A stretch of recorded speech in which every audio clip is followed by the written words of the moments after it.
Hello everyone, let's discuss few image-based questions which are commonly asked in exams. Can you identify this material which is shown in the image? So if we look at this material is phosphate bonded investment material. If you remember, during the fabrication of indirect restoration, once the wax pattern is cleaned, it is invested in the material. That material is known as investment material, and this investment material forms the mold in which casting is made.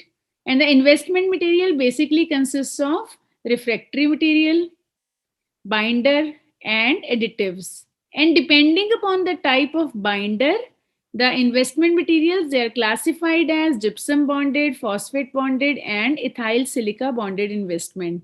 So this is our phosphate bonded investment material, where binder is magnesium oxide monoammonium phosphate. And this material is used for the casting of high fusing alloys, for example, metal ceramic and base metal alloys. Clear? So I hope this is clear to you. Now let's see the another image based question. Now look at this image and tell me, what is this image showing? See, basically this image is showing sprue former. What is a sprue former? Basically, the sprue former, it provides a channel through which the molten metal or ceramic, it flows into the mold cavity or the space which is formed after the wax pattern has been eliminated by burnout. A sprue former can be made up of wax, resin, or metal. So they have their own advantages and disadvantages.